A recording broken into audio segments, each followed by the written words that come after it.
Assalamualaikum warahmatullahi wabarakatuh. Waalaikumsalam warahmatullahi wabarakatuh. Bismillahirrahmanirrahim. Walhamdulillah wassalatu wassalamu ala Rasulillah Sayyidina Muhammad bin Abdillah wa ala alihi wa sahbihi wa mawala amma ba'du.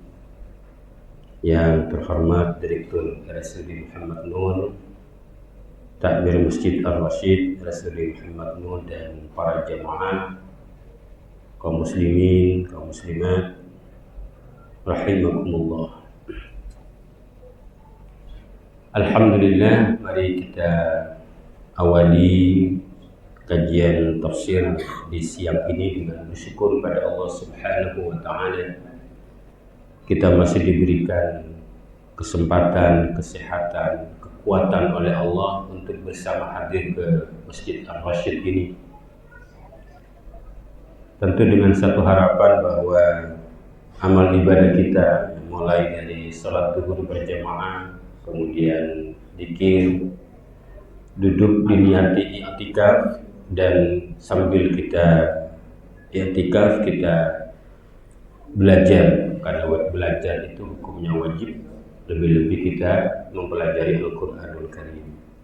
Mudah-mudahan diterima oleh Allah menjadi tambahan amal ibadah dan Allah ridho kepada kita semuanya. Amin ya rabbal alamin. Para jamaah Bapak Ibu rahimakumullah, pada kesempatan siang ini masih seputar tentang tuntunan haji. Kita akan mengkaji Quran Surah Al-Baqarah ayat 198. Mudah-mudahan nanti bisa selesai sampai pada ayat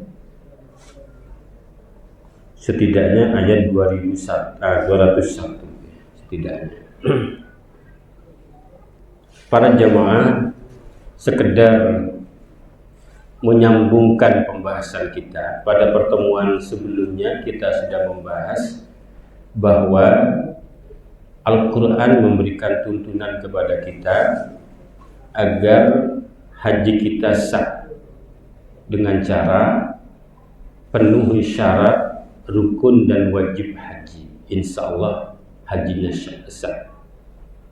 Tapi ayat itu juga, ya, ayat sebelumnya, ayat 197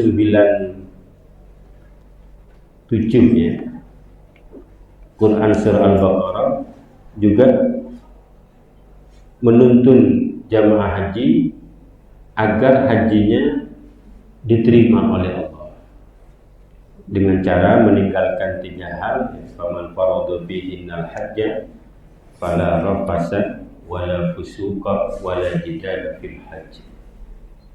Jadi kalau sudah niat haji, labbaik Allahumma hajjan atau nawaitul hajja wa ahramtu bihi lillahi ta'ala, maka tinggalkan rafas, kata-kata kotor, apalagi sampai jima, tinggalkan perbuatan-perbuatan maksiat, dan hindari jidal, berdebat, bermusuhan ketika dalam pelaksanaan haji.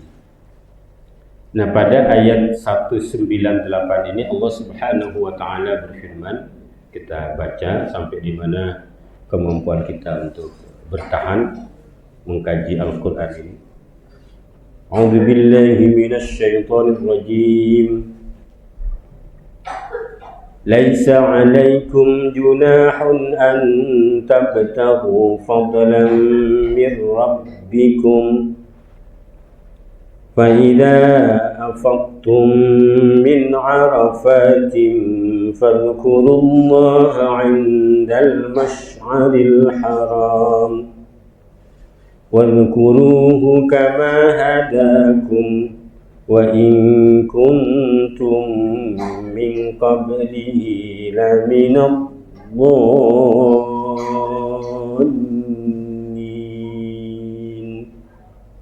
Kita baca satu ayat sambil kita lihat situasi, waktu, dan kemampuan para jamaah untuk bertahan duduk.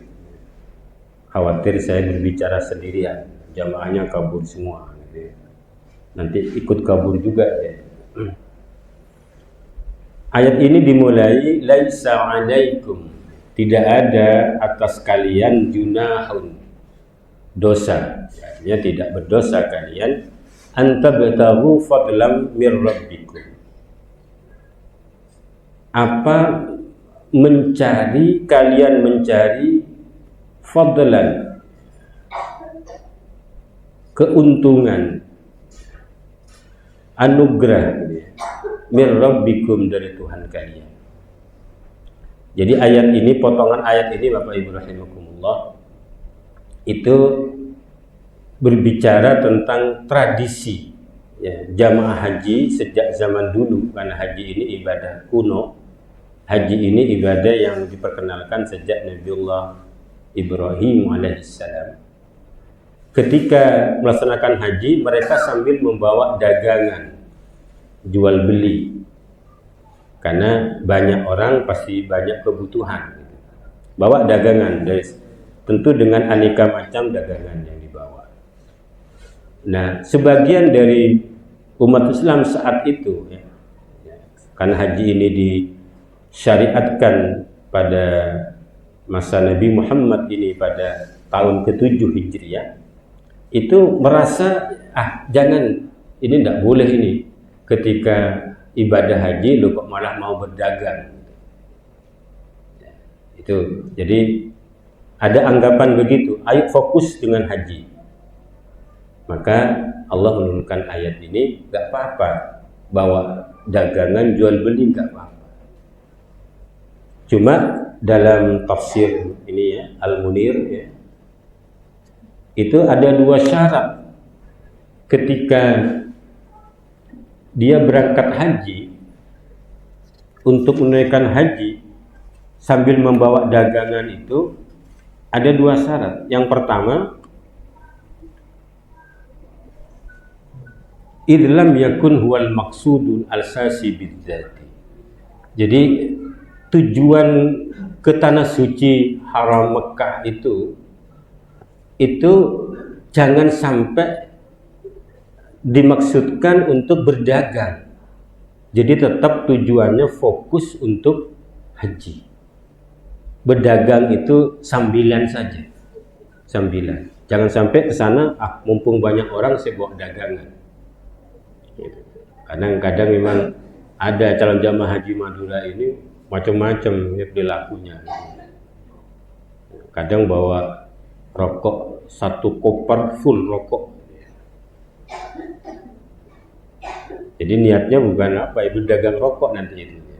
Dan di kesana itu memang tetap fokus niatnya haji. Jadi pada pertemuan sebelumnya kita sudah bahas, walillahi 'alan nasi hajjul baiti man istata'a ilaihi sabila. Jadi satu-satunya ibadah yang Allah mulai dengan kata lillah, karena Allah, untuk Allah, hanya ibadah haji. Fokus untuk haji. Jangan sampai kemudian berdagang itu malah menjadi tujuan utama. Kalau itu yang terjadi, ini rusak. Rusak, artinya hajinya dikalahkan. Jadi hajinya itu menjadi tujuan sekunder malah. Jadi murni untuk haji, sementara berdagang itu sambilan saja. Ini masih terkait dengan kemarin kita bahas nih. Jadi kalau mau ke Mekah naik haji itu harus bawa sangu. Tazawwadu fa inna khairaz zadi taqwa. Tapi jangan lupa sangu terbaik itu adalah sangu takwa. Kemudian syarat yang kedua, wala tashghuluhu an a'malil haji. Jangan sampai aktivitas berdagang itu atau bisnis lainnya itu menyebabkan dia sangat sibuk sehingga ibadah hajinya terkalahkan. Niat awalnya memang haji, dagang sambilan ya, untuk tambahan sangu di Mekah misalkan. Tapi gara-gara itu dia sibuk, kan ternyata peminatnya banyak gitu misalkan. Akhirnya prosesi manasik hajinya menjadi terganggu. Nah itu jangan sampai begitu, kata Syekh Zuhaili, ya, Wahbah Az-Zuhaili.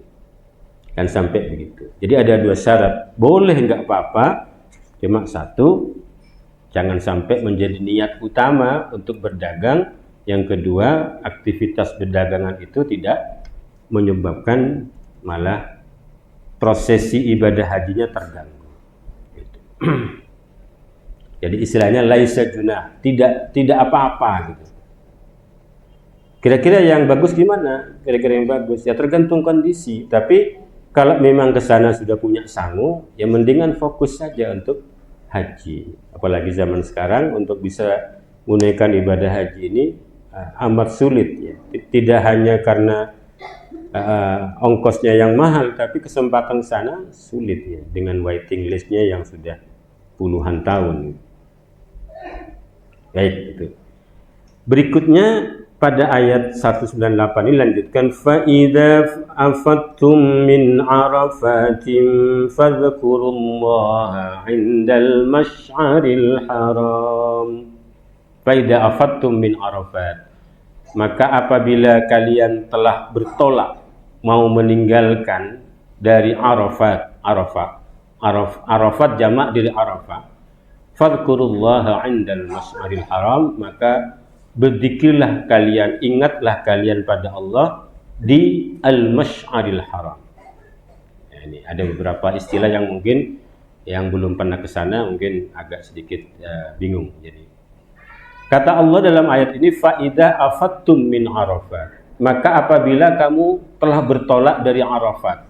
Arafat dalam ayatnya pakai jamak muannas salim. Jadi kalau mufradnya tugasnya Arafah, padang Arafah. Kenapa menggunakan jamak muannas salim Arafat gitu ya? Jadi Arafah banyak Arafah, tapi maunya bukan itu. Padang Arafah ini demikian luasnya sehingga digambarkan dengan istilah jamak. Begitu luasnya sehingga dikesan luas sekali Arafah, maka Al-Quran menggunakan istilah Arafat. Jadi dimanapun wukuf di Arafah itu sah. Ya, jangan berebut di Jabal Rahmah misalkan. Jabal Rahmah itu hanya satu tempat yang masuk bagian dari Arafah. Jangan berebut di sana. Apalagi kalau jamaah kita ya, Indonesia ini posisinya tidak dekat dengan Jabal Rahmah, kecuali memang menyengaja datang ke Jabal Rahmah. Dimanapun itu sah wukuf di Arafah itu. Maka Allah menyebutkan fa idza afattum min Arafat. Kalau kalian sudah selesai mau bertolak dari Arafah, artinya wukufnya sudah selesai. Ya. Fadhkurullaha 'indal masy'aril haram. Maka zikir pada Allah di al-masy'aril haram. Jadi kalau prosesinya, ya, kalau yang sudah pernah, insya Allah tidak ada kesulitan untuk mengingat kembali, mengenang kembali. Jadi wukuf itu dimulai dari duhur. Duhurnya itu jamak takdim. Jadi asar dikerjakan di waktu duhur. Duhur 2 rakaat jamak qashar, dengan asarnya juga 2 rakaat. Ya, dilaksanakan di waktu duhur. Setelah itu ada khutbah Arafah. Nah, setelah terbenam matahari itu bergerak menuju Musdalifah. Nanti salat maghribnya jamak takhir di Musdalifah. Artinya maghribnya dikerjakan di waktu Isya. Digabung, kalau maghrib tidak boleh qashar, tetap 3. Kalau Isyanya boleh qashar, yang 4 bisa menjadi 2 rakaat di Musdalifah. Di jamak takhir. Nah, di saat Rasulullah melaksanakan itu kemudian sekarang dibangun namanya Masjid Al-Masy'aril Haram di Musdalifah. Ada masjid yang diberi nama Al-Masy'aril Haram. Di situ Rasulullah salat Isya dan Maghrib di jamak di Masjid Al-Masy'aril Haram. Kemudian mabit ya, bermalam di situ bersama dengan para sahabat. Paginya, subuhnya, salat subuh. Setelah itu Rasulullah itu tidak keluar-keluar, ya, mengkhususkan diri untuk berdoa, berzikir pada Allah sejak selesai subuh sampai matahari itu mulai tampak warna kuning, artinya sebentar lagi akan terbit. Jadi khusus itu. Nah, di antara keutamaan Al-Masy'aril Haram ini adalah di situ tempat yang mustajab, doa diterima oleh Allah. Ini yang kadang terlupakan karena memang di Musdalifah ini kondisinya kurang nyaman ya. Kalau di Indonesia ini tidak akan mendapatkan tempat di Masjid Al-Masy'aril Haram ini, enggak, jauh. Kecuali yang sudah pengalaman dia sengaja mendatanginya. Di tempat terbuka yang kadang debunya berterbangan, kadang juga angin yang sangat kencang, itu kadang justru membuat sakit. Karena di Musdalifah ini agak mudarat. Beda kalau di Arafah, apalagi di Mina, di Arafah masih ada tenda. Di Arafah tendanya sudah permanen. Karena sebentar saja. Jadi Rasulullah itu berdoa lama situ setelah habis salat subuh sampai mau terbit matahari. Setelah itu berangkat untuk Jumrah Aqabah. Jumrah Aqabah tanggal 10 itu dilaksanakan ba'da fajar. Afdolnya itu saat salat duha, saat waktu duha. Jadi dari Musdalifah langsung ke tempat pelontaran Jumrah Aqabah di Mina. Nah, di situ biasanya banyak tragedi karena banyak jamaah yang berebut waktu yang utama, ya, waktu utama yaitu salat duha itu merebut itu. Nah, itu banyak peristiwa yang terjadi karena perebutan, ya, kadang menyebabkan saudaranya meninggal karena saling desak-desakan. Nah, disinilah para jamaah yang perlu diingat, yang perlu diperhatikan, yang penting gini, nilainya. Jadi ketika di Arafah itu apa sih yang dilakukan? Tiada lain adalah untuk menguatkan akidah la ilaha illallah. Semua jamaah itu Allah zikirnya. Kemudian yang kedua, menguatkan persaudaraan.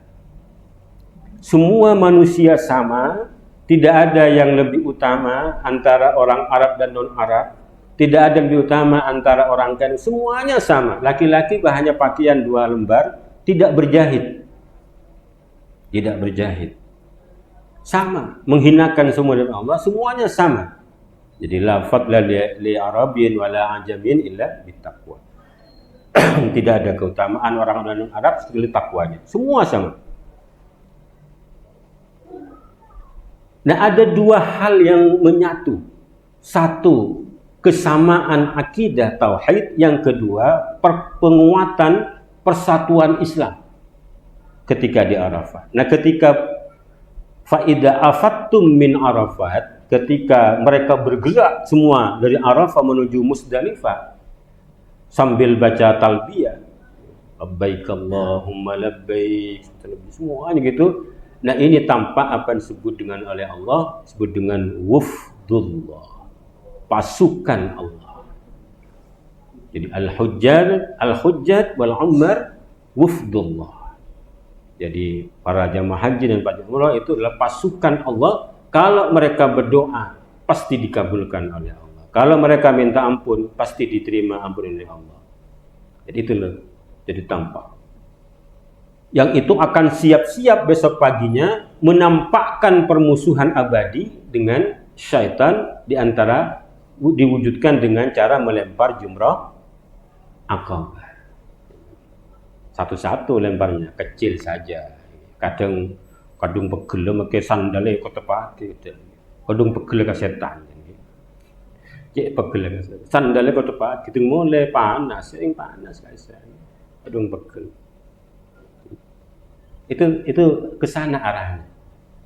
Jadi bergetarnya hati itu ketika kaum muslimin bersatu dengan satu akidah yang sama, mereka sama-sama tadallu di hadapan Allah, kemudian sama-sama merajut ukhuwah Islamiyah, satu tekad melawan syaitan. Inna syaitana lakum aduwwum mubin.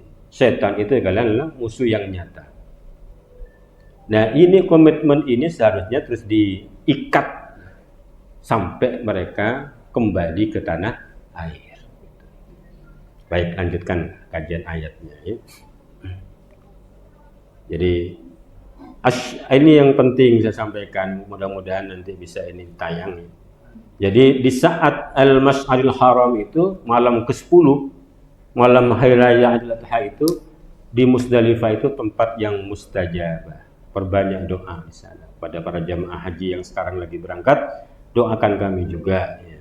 Kami juga doakan yang belum haji, mudah-mudahan segera ya, diberangkatkan hajinya oleh Allah. Kemudian wadhkuruhu kama hadakum, ingatlah Allah, berzikirlah kepada Allah kama hadakum, seperti apa hadakum yang telah Allah beri hidayah pada kalian. Kenapa? Pada awal-awal masa itu masih ada bau-bau kemusyrikan. Jadi orang-orang Mekah, Quraisy, orang Arab itu yang biasa dengan cara mereka beribadah. Ketika ibadah haji, mereka memang menyebut Allah, tapi juga menyebut patung-patung mereka. Maka Allah tuntun, ayo hanya Allah. Jadi kalau nggak bisa yang lain, dalam hati Allah. Nggak bisa doa lain dalam hati Allah. Kalau Nabi yang paling banyak doa yang dibaca, nanti ada ayatnya di belakang ini, Rabbana atina fid dunya hasanah wa fil akhirati hasanah wa qina adzabannar. Itu doa yang dibaca oleh Nabi. Kalau nggak bisa Allah, makanya fadhkuru Allah, fadhkurullah, sebutlah kalian Allah. Nggak bisa melafalkan di hati. Jadi dalam diam kita, ayo kita belajar untuk terus menyebut Allah. Ini latihan. Kalau ini bisa kita lakukan, maka insya Allah kita diselamatkan oleh Allah. Karena hati ini terus berdetak asma Allah. Hati melarat kali itu, termasuk betul melarat. Terohan juga. Wa in kuntum min qablihi laminad dhalin. Dan kamu dulu itu sebelum ada petunjuk dari Allah ya, ini termasuk orang yang sesat. Jadi sesat diantaranya itu mencampur akidah tauhid dengan kemusyrikan. Jadi sesat ya. Bisa dipahami gambarannya ini. Bisa dipahami. Karena ini saya ingin kajiannya ya, karena tidak terlalu sulit sebetulnya, tidak terlalu sulit. Nanti kalau ke Mekah cari Masjid Al-Masy'aril Haram, itu satu-satunya masjid di Musdalifah. Cuma dibukanya hanya malam Idul Adha sampai pagi, setahun sekali. Setelah itu tutup kembali, nggak akan dibuka. Karena memang dari sekitarnya nggak ada orang, baru banyak orang ketika masa-masa haji, dibuka setahun sekali. Jadi masjid asli doakan dengan tahun depan haji dengan caranya Allah. Tidak ada yang mustahil dengan caranya Allah. Cari Masjid Al-Masy'aril Haram. Di situ Rasulullah salat Maghrib dan Isya di jamaah akhir, bermalam di situ, setelah subuh berjamaah, kemudian berdoa sampai mau menjelang terbit matahari, baru beranjak ke Mina untuk menonton jumroh. Ayat berikutnya, summa afidu min haitsu afadhan nas wastaghfirullah innallaha ghafurur rahim. Allah berkata benar. Kemudian bertolaklah kalian, afidu, summa afidu, bertolaklah kalian min haitsu afadhan nas, dari tempat di mana manusia itu bertolak berangkat, yaitu dari Arafah. Wastaghfirullah, dan minta ampun pada Allah. Innallaha ghafurur rahim. Dalam kajian mufassir ayat ini Bapak Ibu rahimakumullah memang agak sedikit mundur. Tadi sudah diceritakan, jadi ketika selesai wukuf di Arafah, bertolaklah ke Musdalifah yang disebut dengan Al-Masy'aril Haram. Cuma ayat berikutnya ada perintah afidu min haitsu afadhan nas. Bertolaklah dari wukuf itu ya, dari di mana tempat manusia bertolak berangkat. Kenapa muncul begini?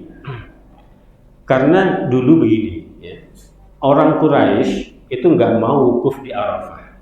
Orang Arab Quraisy ya, nggak mau wukuf di Arafah. Dia lebih milih wukuf di Musdalifah. Sementara orang Arab lainnya itu wukufnya di Arafah. Nah, kenapa ada kemudian orang Quraisy hanya tidak mau wukuf di Arafah? Dalam anggapan mereka, wukuf di Arafah itu hanya untuk orang-orang kelas rendah. Sementara orang Quraisy itu merasa dirinya bangsawan, maka wukufnya dia khusus, istimewa. Jadi jamaah haji khusus. Wukufnya di Musdalifah, termasuk lebih dekat nanti kembali ke Mina. Nah, ini kemudian oleh Islam termasuk Nabi, semuanya diperintahkan untuk pindah wukuf ke Arafah. Tidak ada perbedaan ketika jamaah haji, semuanya sama. Nabi merintahkan semuanya wukuf di Arafah, selesai wukuf nanti baru bertolak ke Musdalifah. Makanya ada perintah summa afidu min haitsu afadhan nas wastaghfirullah, minta ampun. Jangan bikin aturan-aturan sendiri manasik haji. Jadi harus ikut ketentuan manasik haji. Jadi apa pekerjaan di Arafah itu ya? Tentu istighfar, karena diam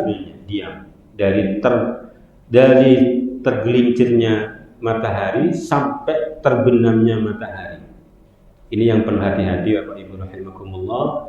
Kalau bisa ya, ketika di Arafah jangan dulu beranjak dari Arafah sebelum matahari terbenam. Kadang karena mengejar rombongan bis itu didesak, ayo naik. Kadang didesak itu sudah naik padahal matahari belum terbenam. Boleh sudah mendekat ke bis, tapi usahakan agak tahan matahari terbenam baru naik ke bis. Sehingga ketika meninggalkan Arafah itu sesuai dengan tuntunan syariat setelah matahari terbenam. Sholatnya nanti di Musdalifah jamak takhir dengan isya'nya. Ya, kondisi kadang sulit ya, karena banyak orang mengatur, banyak orang itu memang agak susah. Jadi ini ayat ini berkaitan dengan penolakan orang Arab Quraisy yang merasa dirinya lebih hebat dari orang Arab lainnya. Dia nggak mau gabung di Arafah, dia mau wukufnya di Musdalifah. Diperintahkan semuanya harus wukuf di Arafah. Nggak ada perbedaan. Nggak ada perbedaan kelas, semuanya sama. Nah, ayat berikutnya, kali ini saya rasa nggak terlalu sulit, saya nggak ingin berlama-lama. فَإِذَا قَضَيْتُمْ مَنَاسِكَكُمْ فَاذْكُرُوا اللَّهَ كَذِكْرِكُمْ آبَاءَكُمْ أَوْ أَشَدَّ ذِكْرًا فَمِنَ النَّاسِ مَنْ يَقُولُ رَبَّنَا آتِنَا فِي الدُّنْيَا وَمَا لَهُ فِي الْآخِرَةِ مِنْ خَلَاقٍ. Fa'idha qadaitum, apabila kalian telah selesai manasikakum, prosesi ibadah haji kalian, fadhkurullah, maka ingat dzikir pada Allah. Dzikir pada Allah. Kalau sudah selesai, bersyukur, berzikir pada Allah. Kadzikrikum aba'akum. Ini yang agak muskil. Kalau menjenengan baca ayat ini, seperti ingatnya kalian, zikir kalian kepada orang tua kalian, nenek moyang kalian. Banyak ini penafsiran, ya. Cuma mufassir lebih banyak memilih begini. Ada tradisi ketika sudah selesai haji, ya, itu di antara jamaah haji itu saling membanggakan leluhurnya. Karena dulu itu satu kebanggaan ketika haji dia membawa puluhan ratusan ekor hewan kurban mau disembelih pada saat selesai prosesi haji. Di antara itu yang diceritakan. Jadi di antara jamaah itu saling menceritakan kehebatan orang tuanya dulu. Untang bengatua, satos kibuh, nah gitu. Kok enggak, Mbak? Kadang begitu, kita kadang membanggakan nenek moyang, sementara diri kita malah tidak melakukan apa-apa. Cerita nenek moyangnya gini, bengatua kok apa sebab keluar. Jadi engkau tak buat rosak cerita. Ada nggak kira-kira begitu? Yang diceritakan kehebatan orang tuanya, leluhurnya, tapi dia sendiri nggak mencontoh kehebatan leluhurnya. Leluhurnya mungkin para wali, karena dekat dengan Allah dirinya, ya paling tidak wali murid kan begitu. Zikir enggak, puasa enggak, salat malam enggak, makan yang banyak. Ya wali murid aja itu. Cuma cerita, untung banget tua lah. Nah ini muncul begitu. Jadi ini yang oleh Allah ingin dihilangkan. Daripada kamu hanya ngomongin kehebatan leluhurmu, saling membanggakan, kamu mengingat kehebatan mereka, ayo zikir pada Allah. Fadhkurullah, zikir pada Allah. Au asyadda dzikra, atau lebih hebat dari itu. Artinya dibandingkan dengan ingatanmu pada kehebatan leluhurmu itu, kalau bisa lampaui cara itu ketika kamu berzikir kepada Allah Subhanahu wa ta'ala. Apa zikirnya? Yang dihafal, biar jamaah itu enggak berat dengan hafalan zikir. Yang biasa dilapar, hafal selawatan. Berarti Pak Suli hafal selawatan. Nanti dibaca di sana, Pak. Dibaca. Kalau butuh pendamping saya, Pak, siap, Pak. Pendamping. Okay? Siap ya. Tidak betul yang saya mendoakan, Pak. Tidak ada yang sulit bagi Allah. Artinya ini yang dipahami para mufassir. Kadzikrikum aba'akum, artinya dulu itu banyak jamaah haji kalau sudah haji itu bercerita tentang leluhurnya. Allah tegur itu jangan begitu. Biarkan itu menjadi hak keistimewaan mereka, nggak perlu kamu sebut-sebut. Sekarang kamu gunakan waktu itu untuk zikir pada Allah. Kalau perlu lebih dari itu. Kemudian baru ayatnya faminan nasi may yaqulu rabbana atina fid dunya. Ada yang sebagian manusia itu kalau berdoa rabbana atina fid dunya hasanah. May yaqulu rabbana atina fid dunya wa fil akhirati ma lahu fil akhirati min khalaq. Mereka berdoanya Allah kami berikan kebutuhan kami di dunia. Titik itu. Tapi akhirnya apa? Ya mungkin Allah kasih kebutuhan yang dibutuhkan di dunia. Tapi ia tidak akan mendapatkan apapun ketika di akhirat. Kembali pada pembahasan 2 kali sebelumnya bahwa manusia itu punya 2 safar, safar fid dunia, safar ketika di dunia, dan safar minat dunia, safar dari dunia menuju akhirat. Dia mungkin di dunia bagus, tapi di akhiratnya tidak dapat apa-apa, kata Allah. Kemudian Allah bandingkan dengan doa lain, wa minhum may yaqulu rabbana atina fid dunya hasanah wa fil akhirati hasanah wa qina adzabannar. Ini doa yang kita panjatkan pada Allah. Kalau enggak bisa yang lain, doa ini. Tawaf, doa ini saja. Doa ini saja, enggak bisa ini saja. Setidaknya 2 lah. Jadi kalau istislam itu, Islam ketika bersejajar dengan Hajar Aswad, kasih penghormatan, dengan angkat tangan Bismillah ya Allahu Akbar baru kecup. Angkat tangan dulu baru kecup, jangan kecup dulu pas begini. Ya. Itu bukan Islam, itu kisbah itu. Itu dia kisbah itu ya. Angkat tangan dulu Bismillah ya Allahu Akbar. Gitu. Tanda hormat kepada Hajar Aswad. Kan setelah itu mungkin termasuk di rukun Yamani ya Rabbana atina fid dunya. Keliling lain kalau nggak bisa yang lain ya sudah. Biar nggak terlalu sibuk dengan doa-doa. Ya kalau nggak bisa bagus. Nggak bisa bagus. Cuma khawatir terutama yang sudah sepuh-sepuh itu kesulitan untuk menghafal. Meskipun dipandu itu mengganggu Bapak Ibu. Dipandu misalkan dengan pemandu, karena saya juga pernah menjadi pemandu. Itu nggak bisa keras, apalagi bawa loudspeaker. Karena akan mengganggu yang lain. Nggak bisa keras. Jadi kalau nggak hafal ya Rabbana atina fid dunya hasanah wa fil akhirati hasanah wa qina adzabannar. Ini doa sapu jagat. Kalau melihat dua ayat ini menarik, perhatikan sebentar ini. Menarik. Allah ingin membandingkan doa-doa. Jadi orientasi doa kita itu kalau bisa akhirat menjadi prioritas. Ketika Rabbana atina fid dunya hasanah 1, sementara di akhirat 2. Wa fil akhirati hasanah wa qina adzabannar. Prioritas. Cuma kenapa ada wa qina adzabannar? Padahal ketika di akhirat baik, enggak perlu sebenarnya wa qina adzabannar. Oh, tidak begitu.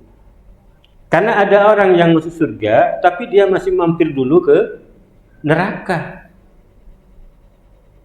Jadi setiap orang yang beriman itu pasti masuk surga. Tapi ada yang langsung ke surga, ada yang masih mampir ke neraka. Nah, kita berharap pada Allah langsung ke surga, tidak perlu mampir ke neraka. Makanya digandeng wa fil akhirati hasanah wa qina adzabannar. Cuma ada pandangan sufi yang mungkin berbeda, Bapak Ibu rahimakumullah. Ketika doa ini dipanjatkan, kira-kira prioritas orang sufi yang mana? Apakah Rabbana atina fid dunya hasanah atau berikutnya wa fil akhirati hasanah wa qina adzabannar? Ternyata yang pertama. Cuma berbeda pemahamannya. Jadi ya Allah, jadikan hidup kami di dunia ini baik. Bukan penuhi kebutuhan kami untuk urusan dunia sehingga baik, tidak. Jadikan hidup kami di dunia baik. Ketika di dunia baik, maka insya Allah akhiratnya menjadi baik. Karena dunia mazra'atul akhirat. Dunia itu tempat kita menanam amal untuk akhirat. Ketika di dunia baik, ya, dia sebagai khalifah baik, sebagai Abdullah, khalifah fil ardi baik, mengelola alam baik, sebagai hamba Allah baik, sholatnya baik, semuanya baik, maka insya Allah akhiratnya menjadi baik. Itu. Ini kalau pandangan sufi, ini berbeda sedikit ini, tapi tidak apa-apa. Kita berharap dua-duanya. Jadi kalau dengan pendekatan yang pertama, tentu prioritas adalah akhirat. Saya sering menyampaikan ketika ada pernyataan i'mal li dunyaka ka'annaka ta'ishu abada wa'mal li akhiratika ka'annaka tamutu. Kadang ada yang memahami, bekerjalah untuk duniamu seakan-akan kamu mau hidup selamanya. Artinya ayo kerja keras, karena hasilnya akan kita gunakan untuk hidup yang abadi. Kalau saya enggak benar itu. Enggak setuju. Kenapa? Karena makna dari kata itu sungguhnya untuk urusan dunia santai saja. Kerjakan duniamu santai saja. Kenapa? Karena kamu hidupnya lama. Enggak selesai hari ini, besok masih hidup. Enggak selesai besok, lusa masih hidup. Sementara urusan akhir Allah maqala mengatakan wa'mal li akhiratika ka'annaka tamutu ghadan. Kerjakan untuk akhiratmu seakan kamu mati besok. Kalau sekarang enggak dilakukan, besok sudah mati. Enggak ada kesempatan hidup lagi. Kesempatan terbatas untuk akhirat. Tapi untuk dunia santailah, sekarang enggak selesai. Ketika dua-duanya dikerjakan barengan semuanya maksimal, enggak mampu kita. Kerja misalkan sampai 16 jam. Luar biasa. Malam kapan bisa bangun? Capek sudah. Hanya orang sakti yang hebat itu. Sudah 16 jam kerja bunting tulang. Malam tahajud. Sakti yang kuat, sakti hebat. Hanya orang sakti itu. Harus ada prioritas. Tidak ada manusia itu yang mampu maksimal dua-duanya. Ketika memilih, pilihlah akhirat. Artinya kalau nggak sekarang saya tahajud, laku lah mati kok, mati. Mungkin biar tak aku jam, laku laki apa aja mungkin. Duhur sekarang nggak sholat, besok sholat nggak? Yakin nggak? Yakin nggak besok sholat? Hah? Nggak yakin, nggak ada yang yakin. Siapa yang memastikan yakin? Jangan-jangan ini duhur terakhir untuk sampean. Untuk saya masih banyak duhurnya. Doa TV kan, milih doa TV. Cuma umur ini. Terus terakhir, ayat terakhir, ulaika lahum nasibum mimma kasabu wallahu sari'ul hisab. Mereka itulah nanti akan mendapat bagian dari apa yang mereka usahakan, sedangkan Allah itu maha cepat perhitungannya. Ayat ini Bapak Ibu rahimakumullah ingin menyatakan bahwa doa kita Rabbana atina fid dunya hasanah wa fil akhirati hasanah wa qina adzabannar harus diiringi dengan kasab kita, usaha kita. Ulaika lahum nasibum mimma kasabu. Berdoa itu bukan pasrah pada Allah. Saya sampaikan dulu kajian Fatihah. Al-istighasa itu adalah kita mohon pada Allah karena kita yakin kita tidak mampu ketika dilakukan sendirian. Artinya kita aktif untuk mewujudkan sambil minta Allah untuk membantunya menyelesaikan apa yang kita mohonkan itu. Ketika minta Rabbana atina fid dunya wa fil akhirati hasanah wa qina adzabannar, ayo ikhtiarkan maksimalkan ikhtiar kita untuk mewujudkan itu. Semoga Allah mengijabahi doa-doa kita. Amin ya rabbal alamin. Allahumma arhamna bil Qur'an waj'alhu lana imaman wa nuran wa hudan wa rahmah. Allahumma dhakkirna minhu ma nasina wa 'allimna minhu ma jahilna warzuqna tilawatahu ana al-laili wa atrafan nahar waj'alhu lana hujjatan ya rabbal alamin. Wassalamualaikum warahmatullahi wabarakatuh.